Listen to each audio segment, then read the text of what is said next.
Alright. So, hello guys. Welcome back to my YouTube channel, Chris Life in USA. So, ayan guys. May vlog ako ngayon. Alaman, para malaman nyo kung bakit napaka-importante ang magkaroon ng health insurance dito sa Amerika. Kasi ito nga, may bago akong dermatology doctor na pumunta kami doon ng aking so nagpalit ako ng medication para sa aking seborrheic dermatitis. Anyways, I've been using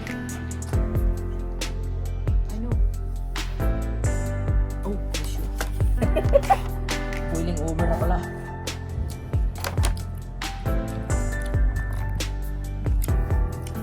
Alright guys, hello guys. So ito na nga. Nawala ako bigla kasi nagluto pa ako ng lunch ko. So ito guys. Hi! Shout out sa lahat dyan na nanonood. So nagluto pa kasi ako ng lunch ko.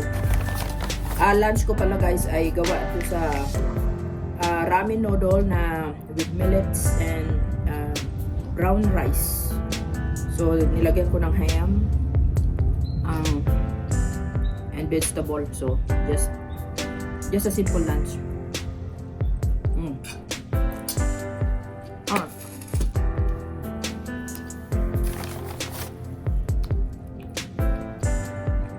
Halo-halong content na ito guys.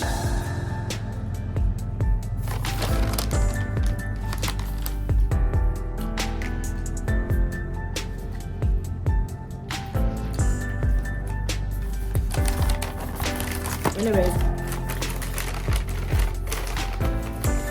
ang gusto ko nga palang i-share sa inyo ngayong araw nito ay kung gaano kahalaga ang pag nandito kayo sa Amerika, kung gaano kahalaga, how very important is to have health insurance with you, because especially when you visiting your doctor, in kind of doctor, you're visiting your doctor and you have prescriptions. Oh, it's very very helpful na may insurance talaga kayo guys, kasi oh my god, na-shock talaga ako kanina nung pinick up ko itong aking prescription. Itong prescription ko ay galing sa aking dermatology doctor about dito sa aking parang seborrheic dermatitis, what they call it, but I can't really get rid of it and it's been years. So yung ketoconazole at saka yung yung isa pa hydrocortisone is not working, so he decided to change my medication into a different cream.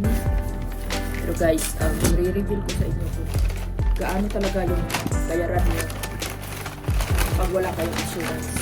So ito yung anyways, binuksan ko na ito kanina. Just opening it again for you guys to see it. So this is my receipt.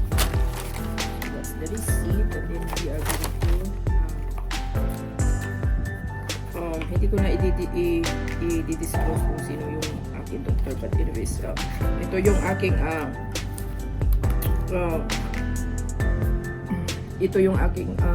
bagong medication is a cream, 1% pimecrolimus. I don't know how to pronounce it properly, but so this is it here. Ito lang guys, gaano ko, very very small lang, pero mas na-shock talaga ako sa price niya pag so 1%, and this is like 30 grams. So 30 grams lang, ang liit na nito guys, ang liit lang niya, 30 grams lang. Alam nyo ba kung magkano yung babayaran nyo without insurance? Kasi nakita ko dito, yan, ito yung aking coupon para yung information para sa bago kong refill. Ito yun guys, ang binayaran ko. Nagbayad ako ng copay dahil meron akong insurance. So meron akong insurance, kaya very very helpful talaga na meron kang health insurance dito sa Amerika. Ito binayaran ko ay $35. Imagine na, ang liit lang niya, $35. But guess what? Masasyak kayo kung magkano talaga ang babayaran nyo kung wala kayong insurance. Magbabayad kayo ng cash. Kung wala kayong insurance, alam mo kung magkano ang babayaran nyo, guys? Ito, $267.69. Imagine that, $267.39. Pag wala kayong insurance, oh my God. Ito lang, ang cream na ito, ang liit-liit lang niya, guys. So, it's very, very important talaga, guys, na meron kayong insurance. Kasi, lalo na kung meron kayong may nararamdaman sa katawan, may mga doctor appointment kayo, very, very important talaga. At saka, very, very big help talaga na meron kayong health insurance para sa mga prescriptions. Kasi ang mahal talaga dito sa Amerika, guys, ang mga gamot, oh my goodness. At ang mahal din ng mga laboratory dito, ang mahal din ng mga doctor services dito, guys. Kaya almost more than 50% ng mga tao dito sa Amerika ay talagang meron silang health insurance. It's really worth it. I mean, it's really worth it talaga na meron kayong health insurance. So, yeah, yun lang gusto ko i-share sa inyo, guys. At salamat sa mga nanonood dyan. And sana ay kinapulutan nyo ng kunting kaalaman ng ating discussion ngayon.